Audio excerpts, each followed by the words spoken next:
On this 99th Labor Day on After 8, we want to take a look at the changing workplace. There is a school of thought which says most of us will work in offices like this one day, bright, airy, with all the modern high-tech features, including phones that are more than just talking instruments, and computers which do everything from keep our files to store our messages. There's even talk that we'll eventually be able to do much of our work from our homes, linking a home computer with the one at work.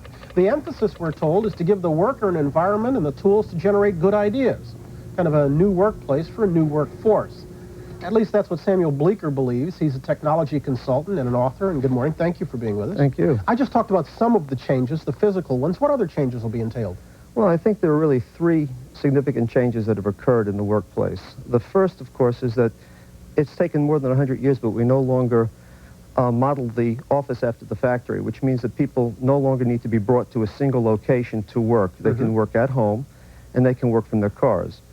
The second is that we no longer look at machines, but people as the productive heart of this country. And as a result, companies are recognizing if they take care of people, giving them the proper tools, the proper environment, the proper furnishings, then they're really taking care of business. And the third? And the third, of course, is that the product of the office is changing. The product is now information, which is a catch-all phrase. When do you see this new workplace coming into being? Well, actually, I've been working on an exhibition for a year at Innova, which opens next week in Houston, Texas, and that workplace is here. It's emerging, but it's really here. Let's get a dissenting opinion now from Theodore Roszak, who is a social historian with a long-standing distaste for the excesses of technology. He's also the author of The Cult of Information, The Folklore and the True Art of Thinking.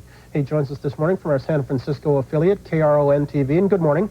Good morning. Mr. Bleecker says the modern office is dying. You don't buy that. Why not? Oh, the main trouble with all this talk about an information economy is that it distracts us from what's really happening to the workforce in America. That's why I speak of it as folklore rather than fact.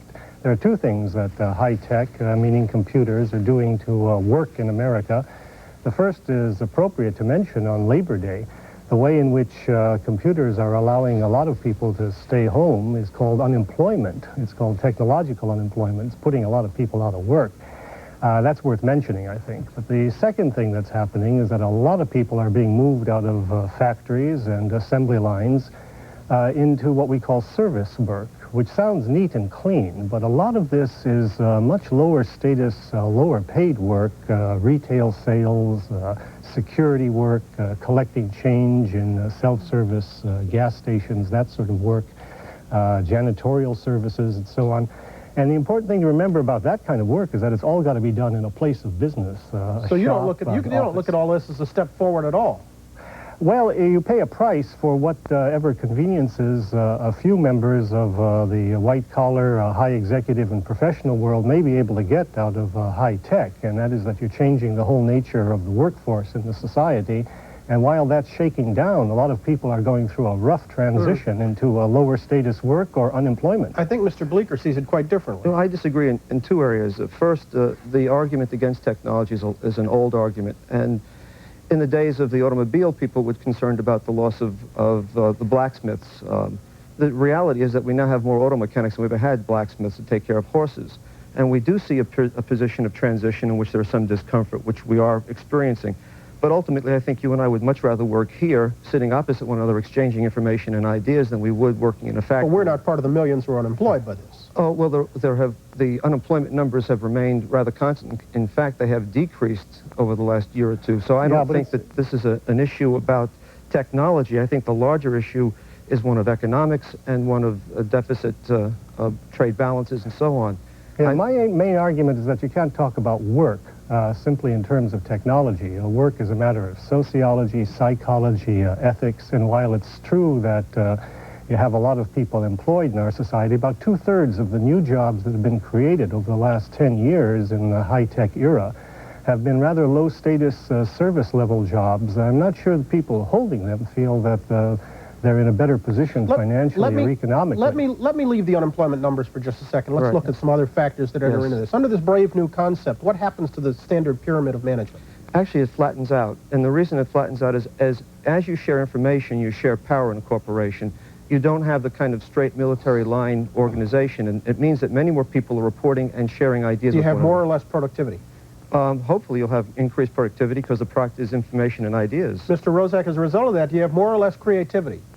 Well, I don't know that you can properly call a lot of the work that's done in the information economy creative. There might be exchanges of information, data, that sort of thing among people in white-collar and executive-level work. I think it's stretching the word creativity to speak of that in almost an artistic term. I'd like to disagree with that because I think ultimately when people were spending so much time laboring over crunching numbers, for instance, they didn't have much time to ask the larger questions of why the numbers coming out as they do.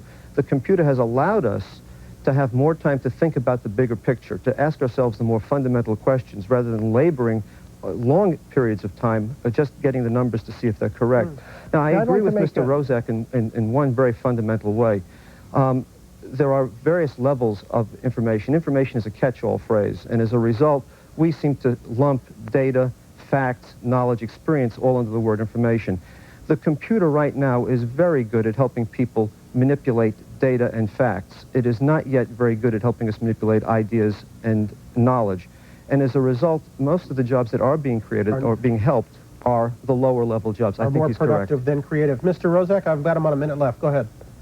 Well, the main thing I would like to emphasize is that you cannot talk about work simply in terms of technology, and that there are important factors of morale involved in work. Work has always been a basic form of socialization, for example. So when we talk about people staying at home from work, that may not be entirely desirable. People may object to the rigidity of their work schedule, that sort of thing. But getting out of the house, meeting other people, having workmates has always been a basic part of everybody's life in the past.